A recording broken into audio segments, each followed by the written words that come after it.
you. And, in the past, I think that would have been viewed as a negative. For us, I think it's viewed as a positive because we're getting back to somebody and just saying, hey, we made some time for you real quick. Yeah. And they like that, right? I mean, it's I don't want to say it's taking the customer service model and flipping it on its head, but I think clients just take the leadership the way that you present it. Yeah, but like you said too, they appreciate the time, and that's the important thing. It's like, oh, and sometimes too, I mean, you have to set that parameter with people. It's like, hey, I have a few minutes, but here's the answer to your question. This isn't an office visit where we're going to sit down and chit chat for 10 minutes first. Yeah, exactly. So what do you think, kind of on that same vein, in terms of technology, what are some of the bigger technology improvements you've seen that you use all the time with your clients? We kind of use it all. Good. Yeah, I mean, the joke that I usually tell with clients is there's a client that when she's in town, I see her every day because Mm-hmm. she walks past my window every day, by my office window, and she never comes in the office for a meeting. She will wave at me in the street every once in a while, but she does a WebEx, and she's 78 years old, and she's like, man, I Awesome. just don't want to get dressed. Like, I don't want to get dressed to come into your office, and I'd rather be drinking a glass of wine or drinking my coffee. And so we do a lot of WebEx. We use e-signature a lot. We use Advisor Mobile. We use Go Social. But every tool has got its own place for us on how we leverage it. Sure. Tell me a little bit more about Go Social. How do you guys use that in your practice, both in terms of with your current client relationships and maybe helping prospect a little bit too? Yeah, so from a current client relationship piece, it's our humanizing component. So for example, like my partner just had his wedding anniversary, posting a picture about his wedding anniversary, like this is Facebook. Really just to humanize us as an office. Or for example, like if we have like a busy day, taking a photo and just saying, hey, you're hard at work. We should have done it yesterday for tax day. Hey, tax day's here. Right. Making sure we forgot to take that photo. So a lot of times it's us just forgetting to do it. But really just using it as an opportunity for them to see kind of behind the scenes. I think about it like a movie, or I think about it like a restaurant. If I'm Capital Grill and you got the opportunity to meet the chef, right, you'd love it, right? I mean, if the chef at Capital Yeah. Grill was taking photos of, here, we're making this cheesecake today, and so we've looked at it as that aspect of how to humanize us and how to create a deeper relationship without actually having to do a phone call or having to have an extra 10 minutes in a meeting to tell them about what's going on with the practice. That's really smart. And like you said too, they get to know you as people so they can come to you with more difficult questions or more complex problems.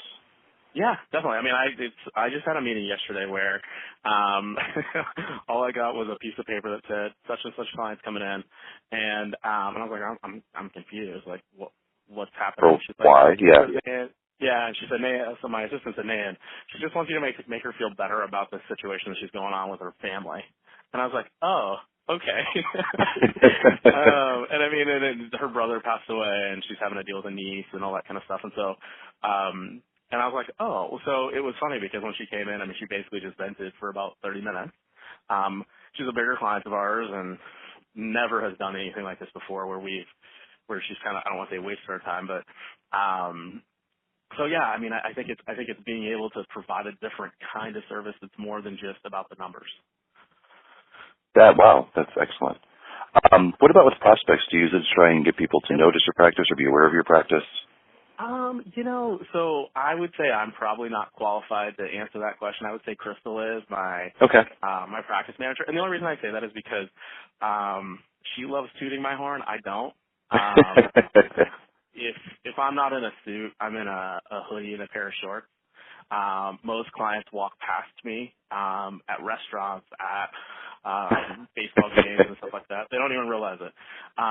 She does. She uses it too. So like I just made Forbes again this year, putting that out there, all the accomplishments and everything like that. For me it was like, oh, well, I don't like to tout that. But for her it's like, well, man, I'm a part of this team too.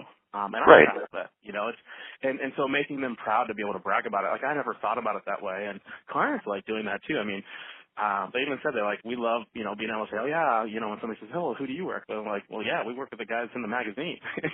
Houston Force.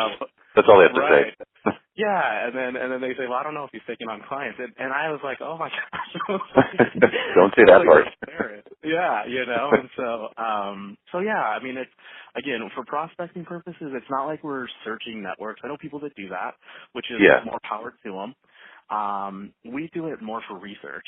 So when we get referred to somebody, we'll socially stalk them Sure. before Like they come in. going on a date. Yeah. Yep. And then that way we know what we're getting into before we get into it. Yeah, especially too, I mean, you can get a better idea of maybe some of the things that are going on in their life, some of the reasons they may be approaching you in the first place. Yeah, and then also kind of what their hot buttons are, right? I mean, like, if somebody has lost somebody from, let's say lung cancer, well, don't, make sure that you don't bring up anything around that, or what's the connection to it, and then also what kind of influencer will they be, Right. so what kind of social media presence do they have? I mean, and you can get a lot of emotional competency from somebody too, right? Mm-hmm. From looking at their social media profile. Right. Can I tell you a quick horrible story about an advisor I did not work with? Yeah. It was right after my dad passed away, and I got referred to somebody because I was in the fortunate place that he had saved well, and I received some money. And so I walked into his office, and the first thing he said was, "Wow, that was a really nice gift your dad gave you." I'm like, Oh my God. not under the best circumstances. He's like, "Oh, I know, but it was still a really nice gift." And I'm like, "Okay, I'm going to sit here patiently for like the next half an hour, then I'm going to get the hell out of here as fast as I can." Oh my gosh, what? I know, that's like the worst. Yeah, holy cow! Like, that'd be like your doctor saying, "Oh, so you got lung cancer because you smoked. That's too bad." That's too bad. Right. What do you think about that now? Oh my god! I am so sorry that happened to you. No, that's right. I have a fantastic advisor now. So it's one of those things where you just you go through that dating process and you feel somebody out for their emotional competence or lack thereof, and you move on. Yeah, definitely. Definitely. Well, I'm kind of curious that you were in leadership before. What's your relationship with your leaders like now? Like, how do your leaders help support you in your practice, or do they? I mean, you've been an advisor for a long time. They do. Yeah, they do. I mean, it's really funny. It's changed a lot, right? At the beginning, when I was starting out, it was teaching me the sales skills and all that kind of stuff. And now what they do is they really just remove roadblocks. When I have an issue or I need to get something pushed back on from a corporate standpoint or whatever it might be, they're the ones that are like, okay, here, let me run with this. So, they also kind of, they're that filter system for me too. So we've got that, like I was talking about the digital experience campaign thing that's going on right now. And, so my practice manager's going to that, my partner's going to that. I'm not going to it. Not because I don't want to be there. It's just we're in the middle of a practice acquisition. Okay. We just brought on 90 new clients. I mean, it didn't make sense timing-wise, right? Now, do they not get to check that box off? Yes, but they also know that there's a purpose around it. And so it's nice to be able to say, hey, I can't go to it, and then them understand, yeah, well, we get it. We'd rather you look to maintain these new relationships that you just brought on, and then and they also know that from a technology standpoint, I'm the pseudo IT guy in the office. So it's basically click mouse, right? I mean, so it's not going to change my world because I've grown up with technology. So yeah, so those are probably some of the things that they do.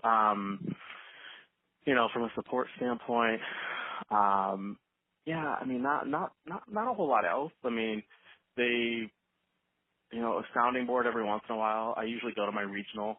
My branch manager usually handles most of the stuff within the office, but he's torn so many different ways that he's got a lot of advisors that are, I don't know.